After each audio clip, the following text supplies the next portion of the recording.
El caso del Duque Hernández, que lo entrevisté cuando jugamos juntos en 2006, y me contó que él aprovechó la primera visita en la historia del Papa, del Papa Juan Pablo II a Cuba, y que todo el mundo estuviera entretenido con el Papa para él coger una yola y salir corriendo.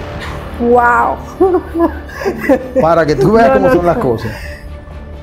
Que todo el mundo se entretuviera en el Papa. El Papa, primera vez que visita Cuba en la historia, eso era una bulla. Dice, me acuerdo cuando yo la entrevisté, me dice, chico, yo aproveché que todo el mundo, la guardia lo estaba mirando a él y me fui. Agarré una yola y me fui. Como te pueden decir, pero ustedes estaban en esa misma época con nosotros. Un muchacho ahora se puede ganar simplemente en la firma lo que a nosotros nos costó 20 años ganarnos en el béisbol. No han dado, como decimos nosotros, no han dado un FAO en ningún lado. Y ya tienen millones de dólares en su casa. Ya son millonarios. No, yo la primera vez que vine a ver $1.000.000, yo tenía como 11 años en Grandes Ligas. ¿Te preocupa el tema del draft en nuestro país? A todo el mundo.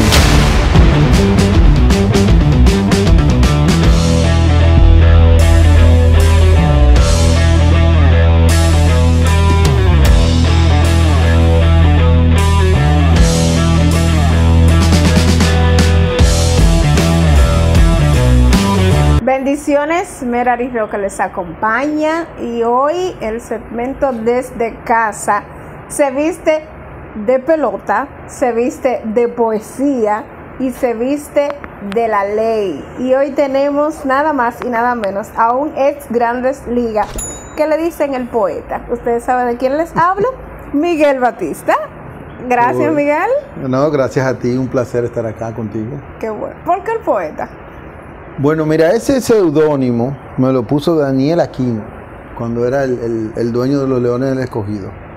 Porque a principios del año 2000 yo publiqué un libro de poesía y me convertí en el primer pelotero latinoamericano y de cualquier otra raza que tengamos conocimiento que escribió él mismo un libro. Porque hay muchos que se lo han escrito otra gente. Sí. Yo lo escribí con mis propias manos, entonces de ahí Daniel me puso el seudónimo y la gente se quedó con eso. Ya lamentablemente es algo que me persigue donde quiera que vaya. El poeta. Exactamente. Qué lindo. Tú naces el 19 de febrero del 71 en Santo Domingo, pero te vas a temprana edad a San Pedro.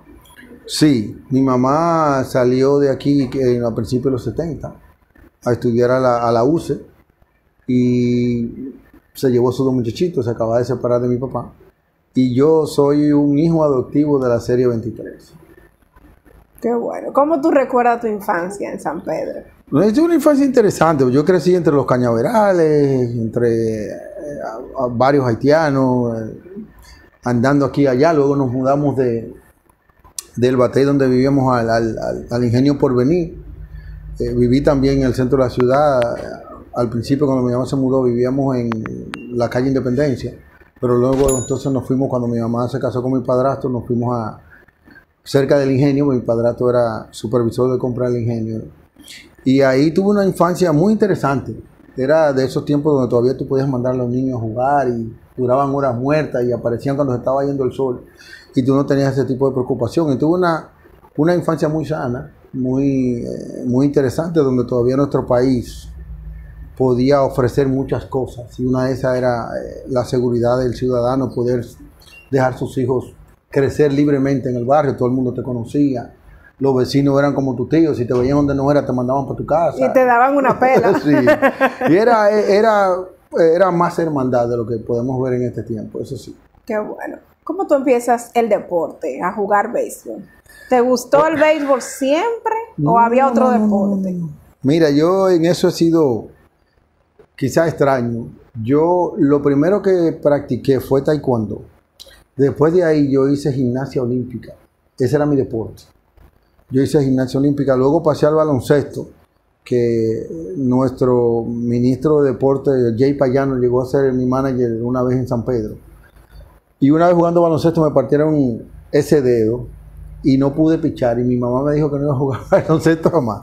Y ahí entonces me quedé ya de lleno en el béisbol.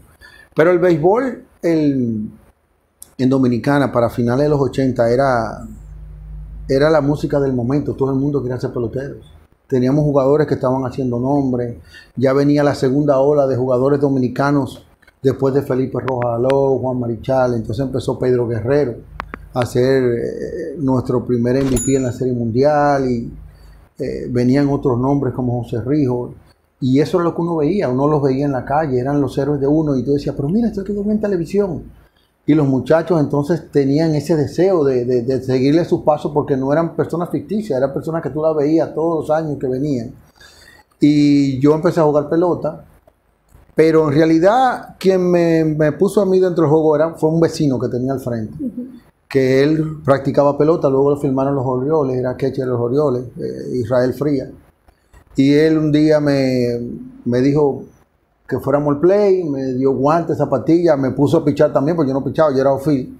Y hasta me llevó al trayado donde me firmaron, para que tú sepas. Un día, domingo 29 de febrero, sentado yo en la galería de mi casa, él se apareció, me dijo, ¿qué tú estás haciendo? Y dice, no, mira, ya hay un trayado, vamos. Yo le dije, ok, está bien. Me llevaron, cuando llegamos éramos como 60 peloteros, yo era el único pitch. El último que llegué y el único que firmaron. La suerte estaba para ti. Parece que sí. Parece que sí. Cuando te dicen que te van a firmar, ya tú sabías lo que era una firma porque tu amigo lo habían firmado, pero ¿tú te esperabas en ese momento recibir esa Bueno, noticia? mira, eso fue, no, porque yo empecé a jugar pelota a los 15 años. Como te dije, yo lo que hacía era gimnasia olímpica.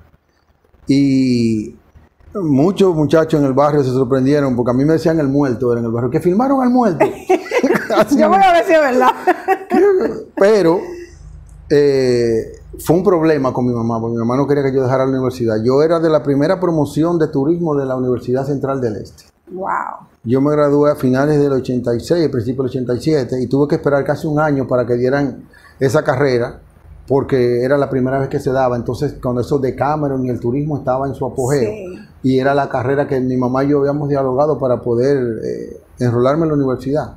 Y cuando yo llevé a ese hombre para que me firmara, mi mamá lo pensó como 100 millones de veces y me lo preguntó, ¿tú estás seguro Wow. que tú quieres dejar la universidad? Y yo le decía, mami, pero no es que yo voy a empezar a jugar, mira, el señor está aquí, él me vino a firmar. Y me acuerdo, ella me dijo, mire, si usted va a dejar la universidad, usted más le vale que sea bueno. Pues yo no voy a dejar que tú me dejes la universidad. Y gracias a Dios la convencí, yo le prometí que yo podía volver a estudiar aunque sea después de viejo. Y así fue que me dejó firmar con los Expos de Montreal. Wow. ¿De cuánto fue esa firma? Muchacha, a mí me dieron $2,500 porque estaba en la universidad. Pero era menos que me iban a dar. Pero para ese tiempo el dinero no era como es ahora. Sí. Yo me acuerdo que ese año a quien más le dieron, que supimos nosotros, fue a Pedro Martínez, le dieron $6,000 y nosotros hicimos una bulla. A ese enano, ¿cómo le van a dar $6,000? Después de él fue Carlos Pérez, le dieron $4,000. Pero ellos eran, ¿cómo te digo? Eran otra raza. Pedro venía de una jerarquía de picheo. Su papá fue un excelente pitcher del amateur. Ramón ya estaba pisando los talones en Grandes Ligas, que era un excelente lanzador. Y Pedro venía de esa escuela. Carlos viene de una de las familias más influyentes en la historia del béisbol, con sus 5 hermanos antes que él también profesionales. Y nosotros, pero le veíamos, además de ese pedigrí familiar que tenía, las habilidades que tenían. Porque Pedro siempre fue un excelente pitcher. Sí. Y nos llevaba un mundo de data a nosotros en la cabeza, que por eso quizás mucha gente se sorprende. Pero ustedes jugaron con Pedro, porque Pedro llegó a ese salón de la fama y ustedes no. Pero Pedro nos llevó un mundo de conocimiento que a muchos de nosotros nos costó compartir con él cuando teníamos la oportunidad. Pedro, mira, y él nos explicaba, mira, esto así, esto así. Y a muchos de nosotros nos ayudó. Yo te puedo decir, yo fui una de las personas que tomó muchos consejos de Pedro. Qué bueno. ¿Cómo fue tu paso por las ligas menores? Bueno, yo tuve un paso extraño. Yo empecé, mi primer año en la rookie fue en el 1990. Y en el 1991 yo fui de lo que se llama la regla 5, que es una regla de drafteo donde otro equipo te puede tomar si tu equipo no te mete al roto de Grandes Ligas. Y yo jugué Grandes Ligas a los 21 años. Yo llegué como un mes y medio antes que Pedro. Luego a mí me bajaron otra vez porque los Piratas me devolvieron a Montreal y Pedro sí se quedó. Y luego en el 93, un año y medio después, Pedro y yo entonces nos juntamos en Montreal y ahí entonces empezamos una amistad un poquito más de cerca. Pudimos tener la oportunidad, muchos de nosotros, Mercedes Rojas, Yorkis Pérez estaba ahí también, Mario Brito, de poder tener un roce con Pedro y escuchar lo que Pedro sabía de pelota. Y muchos de nosotros nos quedamos boquiabiertos cuando lo veíamos hablar de la parte psicológica del béisbol que nosotros no conocíamos. No, porque para ese tiempo el pelotero mayormente era por la habilidad. Ahora es que se está implementando la psicología deportiva, la ingeniería médica y todo lo demás. Por eso te digo, Pedro nos llevaba un mundo de adelanto a nosotros. Bueno, cuando tú llegas a una anécdota de las ligas menores, algo que nunca un pelotero debe olvidar. Hay muchas cosas. Mira, el béisbol, yo siempre le he dicho a mucha gente, y cuando me toca dar charlas, y a veces voy a hablarle a los padres, tanto como a los jugadores. El béisbol, en la psicología deportiva, es quizás el deporte más interesante del mundo. Porque es un deporte donde el 70% de las veces, aunque tú seas una superestrella, vas a lidiar con el fracaso. Estoy hablando que si de 10 turnos tú das 3 hits, tú eres una superestrella, pero nadie se acuerda que hubo 7 veces que tú fallaste. Sí. Y es una de las cosas que uno le habla a los muchachos. Y me acuerdo una vez en AAA, yo salí a pichar contra Kansas City y me hicieron 11 carreras en un inning y un tercio. Wow. 11 carreras, con 2 honrones. Se acabó el inning, yo puse mi guante ahí y me senté tranquilito. Y el pitching coach, me acuerdo, nunca me olvida, Mary the Mary se llamaba. Me puso la mano en el hombro y me dijo, tú vas a ser grande liga. Y yo de relajo, dice, a nadie que le entren a palo así, lo coja tan suave, no tiene futuro en eso. Y me dijo, mira, yo sé que te falta una cosita, mañana la vamos a practicar. 10 días después me puso a pichar contra el mismo equipo y la historia completamente cambió. Totalmente diferente. Ya a los 2 meses y medio yo estaba en Grande Liga con Chicago Cubs. Y es de las cosas a veces que uno tiene que enseñarle a los muchachos que el béisbol es un deporte donde tú vas a tener que lidiar con el fracaso. Las grandes estrellas, Pete Rose lo he dicho muchas veces, todo el mundo se acuerda de sus 4.256 hits, pero él dice, yo fallé 8.900 veces. Nadie se acuerda de mis 8.900 balas, la gente nada más se acuerda de mis hits. Y eso es algo que tú tienes que aprender como jugador. Sí. Cuando verdaderamente fallaste y cuando tú hiciste tu trabajo, pero la defensa también hizo la de ella. Exacto. Porque a veces el muchacho que le dio una línea fuerte y alguien se tiró de cabeza y la cogió y dice, yo fallé. No, tú hiciste tu trabajo, pero él también hizo el de él. Pero él hizo el de él también. Y eso es de las cosas que muchas veces hay que recordarle a los muchachos de Liga Menores. Sí, porque son 2 equipos. Cada quien va a hacer su trabajo. Es que el béisbol, a mi experiencia personal, te ayuda mucho a tú entender muchas cosas de la vida. Por ejemplo, en el caso de los jugadores, yo le digo a los amigos que tengo a veces profesionales, mira, el béisbol es una cosa tan extraña que a veces tú puedes hacer la cosa correcta en el momento correcto contra el bateador correcto y eso no quiere decir que las cosas te vayan a salir bien. Así es. A veces el tipo le da en la punta del bate, se partió el bate, fly a 3 primera, anotó todo el mundo y se acabó todo el juego. Y a veces entonces el tipo te le da en la madre a la bola y viene un amigo tuyo, se sube por la pared y trae un ron y ganamos. Así. Y tú te equivocaste de pichón, te equivocaste de persona y te equivocaste de momento y las cosas te salieron bien. Pero ganaron. Entonces es donde tú tienes que saber que lo que hoy no te sale bien, pero con una muy buena actuación, al final te va a dar buen resultado. Sí. Tú lo que no quieres es que las cosas te salgan bien con una mala actuación, porque eso sí al final te va a hacer daño. Te va a hacer daño, así es. Y es un poquito complicado, pero cuando uno se lo va explicando con el tiempo, los muchachos y van viendo sus experiencias en el terreno de juego, se dan cuenta que el béisbol ha cambiado muy poco dentro de lo que se llama desarrollo y el performance, que en inglés sería la palabra exacta sería mayormente los numeritos que tú pones. Ya. ¿Para ti es lo mismo lanzador que tirador? Nunca en la vida. ¿Cuál es la diferencia? Es que el tirador es la persona que tira la bola para home sin ningún tipo de conocimiento de lo que es el juego. El tipo que es lanzador te va a tirar muchas veces el pichón que tú quieres. En el momento que tú quieres, pues eso no quiere decir que tú le vaya a dar bien. Porque es que el lanzador es aquel que pone la bola donde él quiere, cuando él quiere. Y te tira lo que él quiere. Pero el tirador, mayormente tú te das cuenta que es el muchacho que mientras más se va metiendo en problemas, peor le va.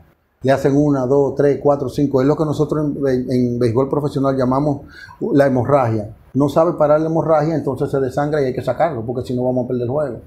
El buen lanzador es aquel que le hacen una en ese inning, quizá le hagan otra en otro, pero entonces ya hizo un ajuste y acaba pichando 6 o 7 entradas y es lo que se llama ahora una salida de calidad. Pero el lanzador se diferencia de eso, sabe hacer ajustes en el mismo juego y quizá en el mismo inning. No tiene que esperar que le hagan 5 carreras, tiene que ir al bullpen, hablar con el pitching coach, tratar de arreglar eso para que en 5 días él pueda pichar mejor. Eso es una gran diferencia de lo que hace a un jugador ser una superestrella. Excelente. A ti te llaman a Grandes Ligas en el 92. Mi primera experiencia, sí. ¿Cómo fue esa experiencia para ti? Fue extraña porque yo venía de clase A floja. Yo jugaba en la Midwest League, venía de una buena temporada y ahora me encuentro como 4 meses después en un campo de entrenamiento donde yo miro para acá y veo a Barry Bonds, miro para acá y veo a Doug Drabek, que venía de ganar el Cy Young, y a otro tipo, a José Lin, que venía de ganar el Guante de Oro en segunda base, Andy Van Slyke, que era el mejor centerfield de las Grandes Ligas. Y tú mirabas para los lados diciendo como, venga, yo estoy aquí. Me voy a pellizcar. Sí, y yo sabía que no estaba todavía ready para Grandes Ligas, pero fue una experiencia que yo tomé, aprendí muchísimas cosas. Y una de las cosas más interesantes que me pasó fue cuando me devolvieron a Montreal otra vez, por los reglamentos que tiene ese drafteo, que me dice el manager que teníamos, Dave Giles se llama. Dice, tú eres el tipo más raro que yo he visto en mi vida. Dice, ¿por qué? Dice, tú eres el único tipo yo veo que lo bajan de Grandes Ligas y viene contento. Yo le dije, no, es que ya yo sé cómo se hace allá arriba, yo quiero volver. Y él lo que dice fue que se rió, y eso es una de las cosas que muchos muchachos no saben. A veces lo bajan a Liga Menor y lo que hace es que bajan la cabeza porque se creen que hay algo malo, al contrario. Si el equipo tuvo la confianza de que te llamó, es que ellos creen que tú puedes ayudarlo. Entonces, vuelve y convéncelo de que tú eres el hombre que ellos necesitan. Eso va a pasar muchas veces. Tú dices algo muy interesante. Subir a Grandes Ligas y volver a bajar. Mientras a otro eso los molesta y lo hace sentir mal, tú eras todo lo contrario. ¿Qué tú entendías con eso? Es que, mira, el problema es cuando un jugador no se conoce. Tú tienes que estar seguro de que ya tú estás listo para jugar en Grandes Ligas. Yo como scout diría, cuando yo estoy seguro que tú estás listo para otro nivel, cuando ya yo veo que tú dominas el que está. Porque el scout que sabe de béisbol te dice, mira, fulano hay que subirlo. No es porque le esté yendo bien, es porque él domina la liga o está abusando en esa liga, ya no está para esa liga. Y como scout, en el sentido de lo que nosotros le llamamos scout de avanzada, para una decisión de un equipo, para invertir dinero en una superestrella, yo siempre he dicho que yo como gerente general pago por consistencia. Porque eso es lo que te dice a ti que este tipo no puede fallar, porque tiene muchos años dominando la liga. Cualquiera tiene un buen año y engaña. Sí. Cualquiera. Pero entonces el segundo empieza a irle mal, el tercero le empieza a irle mal y ya lo bajan a ligas menores y no lo vemos más. Por eso es que el averaje del pelotero en Grandes Ligas son 3 años y medio. Es el averaje. Del 3% que llega a Grandes Ligas, uno va a durar menos de 5 años. El otro va a durar de 5 a 10 y un solo por ciento dura de 10 a 20 años. Del 3% que llega a Grandes Ligas. Ustedes lo pueden buscar, eso es estadística, eso no me lo inventé yo. Eso está ahí. Y por eso es que tú ves que a veces, fulano con tanto talento, ¿qué pasó? Pero eso es lo que pasa con el béisbol. Muchas personas hemos tomado el tiempo de estudiar el béisbol como ciencia. Y no tan solo como un deporte, porque muchos de los jugadores se creen que es simplemente tener un trabajo donde tú vas a una factoría y coges y poncha el reloj a las 9 y poncha a las 5 cuando te vas. Y no se dan cuenta que ellos tienen una carrera que hay que dedicarse, hay que estudiarla, hay que tratar de mejorarse para poder mantenerse, porque cada día la competencia es más joven y más fuerte. Sí, una competencia bien fuerte, todos los días. ¿Cómo tú podías sacar, Miguel, el tiempo entre jugar béisbol y tener una columna escribiendo de la parte humana de los peloteros en ESPN? Mira, eso fue interesante porque a mí me pasó con ESPN muchas cosas raras. Ellos primero buscaban esa idea de buscar a alguien que escribiera por primera vez si fuera un jugador activo. Ellos tenían para este tiempo, creo que a Candy Maldonado, que se acababa de retirar, que era el compañero de cabina de nuestro Ernesto Jerez. Y él escribía, pero ya era un jugador retirado. Ellos querían por primera vez tener un atleta que escribiera mientras jugaba. Activo. Y yo, cuando me llegó entonces la oportunidad, yo tenía una agente literaria de mi primera novela que había publicado, y me preguntaron que si yo estaba dispuesto a tomar el empleo.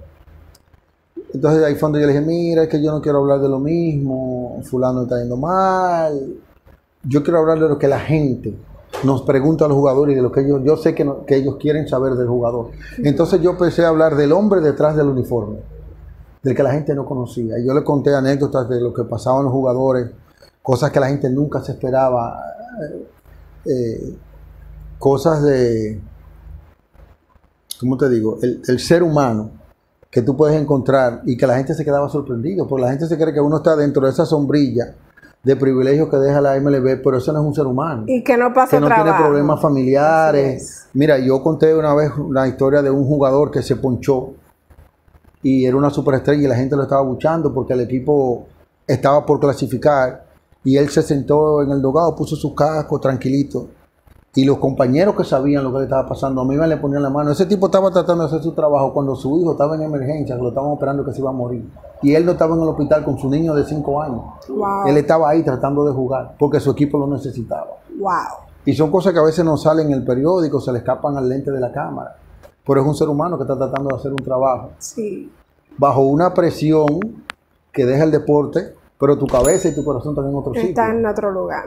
Pero son de las, ¿cómo te digo? Son de las cosas que forman parte de este negocio, que todo profesional tiene que aprender a lidiar con ellas.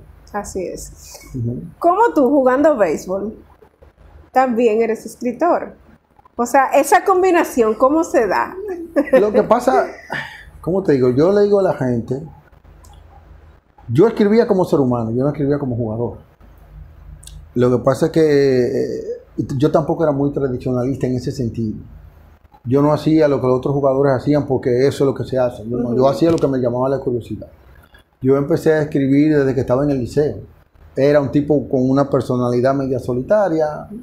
Entonces, como dicen, el papel aguanta todo. Me era más fácil de escribir que por buscar a alguien que entendiera mis pensamientos y ponerme a dialogar. Y después me enamoré de la lectura y de ahí entonces empecé a evolucionar como ser humano.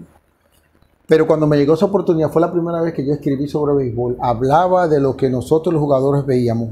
Quizás una de las cosas más interesantes que me pasó fue cuando me tocó entrevistar a Greg Maddux en su último año, que se iba a retirar con San Diego. Y fueron a jugar contra Seattle porque ese es el equipo de su división que casi siempre le toca todos los años. Y yo me acuerdo que en 1995, estando yo eso fue en el 1994, estando yo en AA. Me acuerdo que salió un escrito de él en un periódico que se llamaba Baseball Weekly, cuando él acababa de ganar su 4º sayón en línea, que decía simplemente el mejor. Fue la primera vez en mi vida que yo me senté a leer un periódico, un artículo completo en un periódico de Estados Unidos. Ahora yo estoy 14 años después, sentado, esperando que llegue este tipo para yo hacerle todas las preguntas que mi cerebro podía maquinar. Yo no dormí la noche entera. Y así mismo empecé el artículo diciendo ¿qué haría una persona normal si le dijeran que quizás la persona más influyente en tu oficio te va a dar una entrevista? ¿Qué le preguntaría?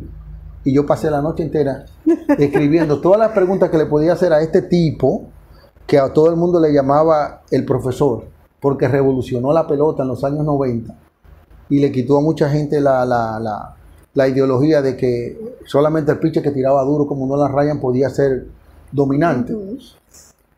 Y fue una quizás de las entrevistas más interesantes que tuve, porque me di cuenta que no era, ¿cómo te digo? No eran simplemente rumores, ¿verdad? El tipo era un cerebro del juego, un gran profesor. Aprendí muchísimo, creo que sus consejos me ayudaron a pichar otros 4 o 5 años más, porque ya yo estaba llegando a los 40, era de los pocos dinosaurios que quedábamos en Grandes Ligas. Pero fue una de las cosas más interesantes que pude tener en un encuentro junto con personas como Bob Gibson, Tom Glavine, Brett Blyleven, que son tipos que son leyendas en el béisbol. Yo tuve la oportunidad por ese trabajo de ESPN de sentarme de sentarte y ahí con hacerle ellos. preguntas, más los seres humanos que encontré, tipos que te contaban historias de ellos, de cómo llegaron a Grandes Ligas, los trabajos que tuvieron que pasar. El caso del Duque Hernández, que lo entrevisté cuando jugamos juntos en el 2006, y me contó que él aprovechó la primera visita en la historia del Papa, del Papa Juan Pablo II a Cuba, y que todo el mundo estuviera entretenido con el Papa para él coger una yola y salir corriendo. ¡Wow! Para que tú veas cómo son las cosas. Que todo el mundo se entretuviera en el Papa. Imagínate, el Papa, primera vez que visita Cuba en la historia. Eso era una bulla. Dice, me acuerdo cuando yo lo entrevisté, me dice, chico, yo aproveché que todo el mundo, la guardia lo estaba mirando a él y me fui. Agarré una yola y me fui. Y digo, yo, esto es prestado. Me dice, no, era la única oportunidad que tenía. Aprovechó su mirada en otro lugar y...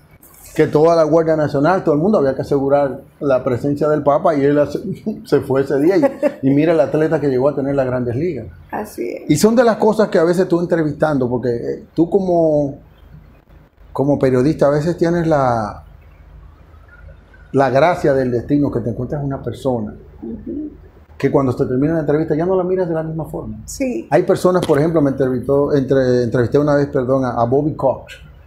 Creo que su año antepenúltimo, antes de retirarse como manager de los Bravos. Y me acuerdo muy bien que yo traté de describir lo que yo sentía cuando había jugado muchos años en su contra. Nunca jugué para él, porque el año que jugué para Atlanta ya él no era el manager. Y tú eres ese señor venir hacia donde ti, y es esa gente que caminan con esa, te digo, como con esa gracia de que la vida le ha perdonado algo. Tú lo ves que viene caminando y dice, viene una leyenda de este neoficio. Te sientas y ves una personalidad tranquila, con una experiencia de vida grandísima, un tipo que ha sido exitoso. Y son de las cosas que tú, cuando eres un periodista curioso, disfrutas muchísimo. Sí. Yo los disfruté. Porque es totalmente diferente a la persona que uno ve, a la que uno tiene sentido. Mira, quizá para mí, el otro día, nuestro comisionado de Pequeñas Ligas, Kilvio Vera, estuvimos hablando una vez que yo lo entrevisté para un programa de televisión que yo tenía en CDN, que se llamaba Béisbol y algo más. Y él me dijo, mira, no es porque tú y yo somos amigos y porque ahora trabajamos juntos, pero una de las entrevistas que yo más he disfrutado en mi vida fue la que yo tuve contigo, quizás porque me sentía más cómodo. Y yo le dije, mira, yo tenía una ventaja, y es que yo le hacía a veces a los jugadores las preguntas que nosotros mismos como jugadores queríamos hacerle. Porque había cosas, por ejemplo, casos como tipos como Pedro, como Barry Bonds, como Greg Maddux, que nosotros mismos lo veíamos hacer cosas que nosotros nos reíamos, porque decía, es que no es tan fácil, yo he tratado y no es tan fácil. Quería preguntar, ¿cómo que te lo haces? Mira, Ken Griffey Jr., una persona sumamente, como te digo, es una dama de persona. Tú tienes la oportunidad de entrevistarlo, y un tipo que te da un tipo de entrevista que todas son lapidarias, como se dice. Y hablando con él un día, dije, Ken, yo quiero hacerte una pregunta en cámara, porque yo no te la puedo decir, porque yo fui un bateador malo, por eso terminé pichando. Pero tú diste 600 y tanto de jonrones. Cambia el sentimiento de tu primero, ¿tú te acuerdas de tu primer jonrón? Cambia el sentimiento, se va poniendo viejo, tanto batazo. Dice, no, pero el primero tú siempre lo recuerdas con una sonrisa, pero el último siempre con nostalgia. Sí. Los demás tienen un sentimiento muy parecido, a menos que haya alguna razón específica, que tú tenías una controversia con el pitcher, le diste un palo lejísimo, pero entre esos dos, dice, el tiempo te hace ver uno con una emoción que te hace reír, pero la otra te da nostalgia. Así es. Porque ahí terminó tu carrera. Así mismo es. Y como te digo, fue una etapa de mi carrera que yo disfruté mucho. En el 2012, septiembre, te tocó esa nostalgia cuando ya saliste totalmente del béisbol. Bueno, mira, yo el 2012 terminé con Atlanta. Yo tuve quizás uno de los mejores años que tuve. Terminé con una de las mejores efectividades que tenía en años. Yo sentía que se podía seguir jugando, pero el béisbol ya estaba cambiando mucho. Y los equipos estaban exigiendo cosas que yo ya no estaba dispuesto a poner, porque querían que yo esperara que le fuera mal el prospecto para venir a arreglar yo el problema. Pero yo siempre he dicho a mucha gente que me dice, mira, pero tú jugaste con 12 equipos. Y yo, no jugué con los 30 porque no me dejaron. Pero yo siempre veía el béisbol como un negocio. Yo decía, yo vendo un servicio, mi servicio es ser lanzador y si no te interesa, me voy por otro lado. Exacto. Pero terminé jugando aquí Liga de Invierno. Es un béisbol totalmente diferente. Pero ahora que miro atrás, yo creo que, no sé, yo creo que Dios me ha llevado siempre por mi vida en los momentos, como me firmaron también un 29 de febrero de un año bisiesto. Así mismo Él me llevó a muchos sitios que yo ni esperaba. Fui campeón mundial, tuve 2 anillos de serie mundial, uno con San Luis en el 2011 y el de los Diamondbacks en el 2001.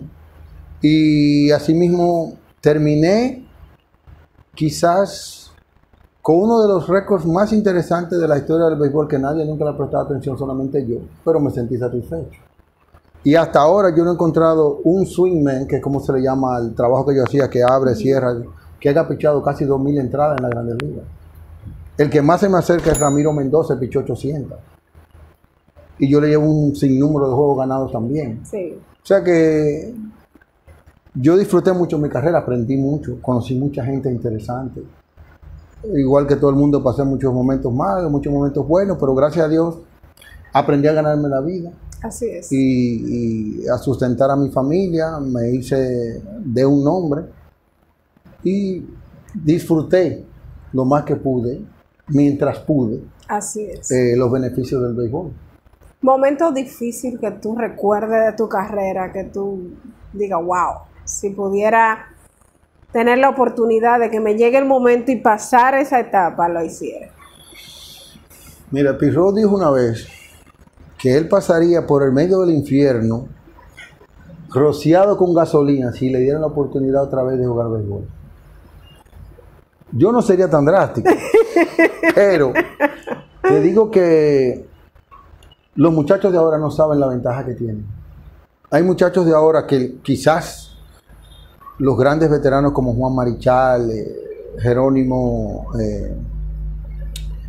Peña, esos tipos que jugaban para el tiempo de nosotros, Cesarín Jerónimo, te pueden decir, pero ustedes estaban en esa misma época con nosotros. Un muchacho ahora se puede ganar simplemente en la firma lo que a nosotros nos costó 20 años ganarnos en el béisbol. No han dado como decimos nosotros, no han dado un FAO en ningún lado. Y ya tienen millones de dólares en su casa. Ya son millonarios. No, yo la primera vez que vine a ver $1.000.000, yo tenía como 11 años en Grandes Ligas. Pero son de las cosas que pasan, es como dice la canción, el fortuito cambiar de los tiempos, las carreras toman otro auge y el béisbol es igual que la vida. Antes tú agarrar 2 o 3 botellas de vidrio en la calle te decían botellero, ahora tú reciclas. Así es. Y es lo mismo. El béisbol antes era un deporte para gente que se tiraba en el suelo, decía Trujillo, que eso era para gente sucia, y hoy es una marca país. Así es. Pero son de las cosas que hace la vida, y el deporte profesional, desde los tiempos de los César, siempre ha sido el entretenimiento de las masas. Los gobiernos, las instituciones privadas han aprendido a sacarle el mejor provecho del mundo. Así es. Dentro de los libros que tú has escrito, ¿con cuál te identificas? Mira, yo hasta ahora he publicado 8 en Amazon, pero yo he escrito muchos libros. Tengo que tener como 14 o 15. Hay unos cuantos que estoy terminando. Es difícil porque cada libro es como un hijo. Es un fruto de muchísimas cosas. Pero yo le digo a la gente que para mí escribir, y más cuando jugaba, era más difícil que cualquier otro escritor. Porque yo le decía a todo el mundo, Stephen King te hace un libro cada semana, pero no tiene que tratar de ganar la Serie Mundial, yo sí. Así es.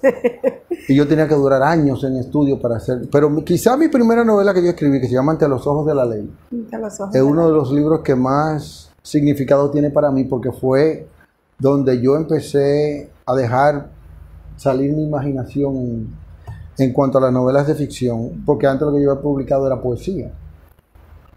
Y de ahí entonces empezó El novelista. Fue un libro que me acuerdo me trajo muchas controversias, porque cuando mi agente literaria la llamó Editorial Norma, diciéndole que estaban interesados en el manuscrito y que querían publicarlo, y ella le dijo que era un jugador de Grandes Ligas, que le dijeron, mira, deje el relajo y vino quién es.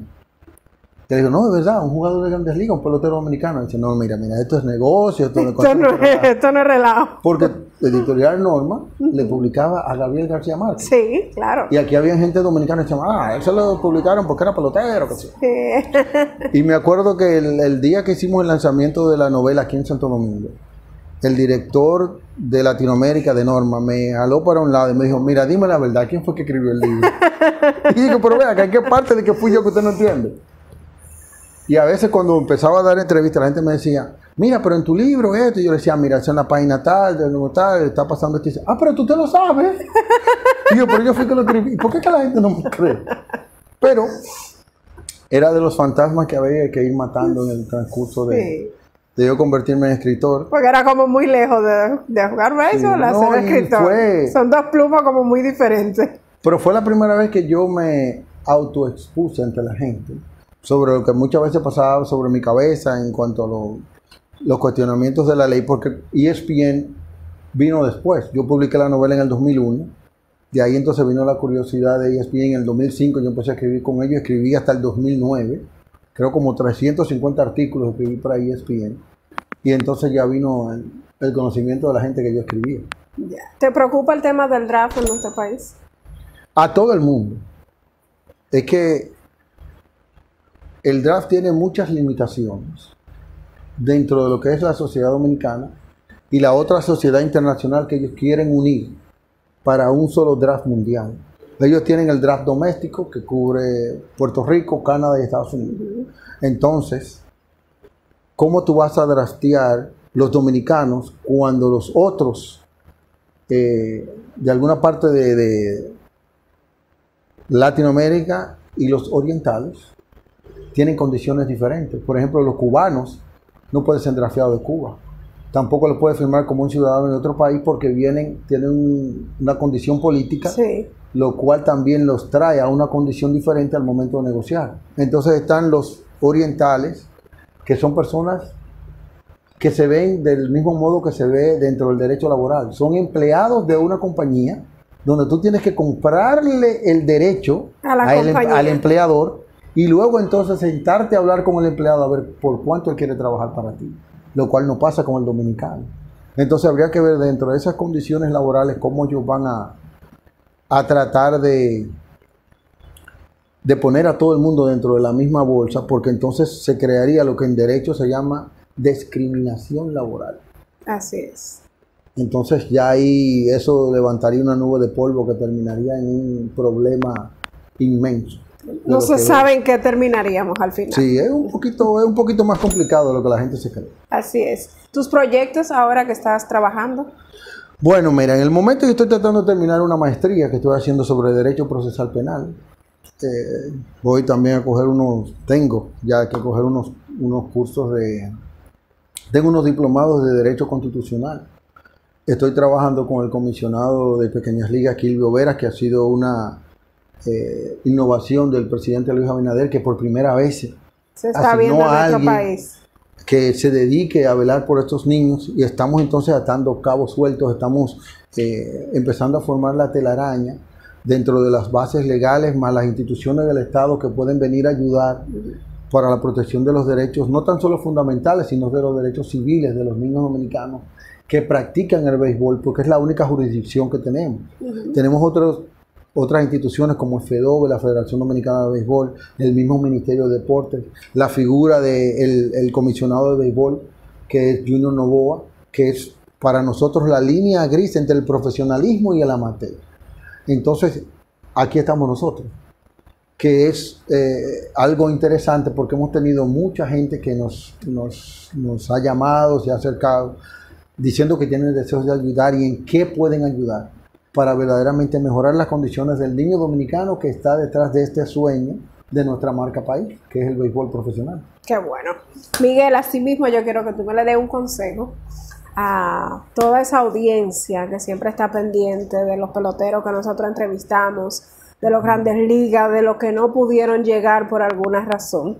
Y un consejo, tú que eres poeta, novelista, abogado, ex pelotero. Bueno, mira, yo le digo a mucha gente que yo me dediqué a tantas cosas, porque yo no sabía si la pelota iba a dar. Y eso es bueno, tener otra opción. Por los si acaso. muchachos deben entender que esto es un trabajo difícil, no imposible, pero es difícil. Que se preparen para la vida, no tan solo para hacer grandes ligas, para la vida. Nosotros ejercemos un oficio que se puede terminar en un swing, en un lanzamiento.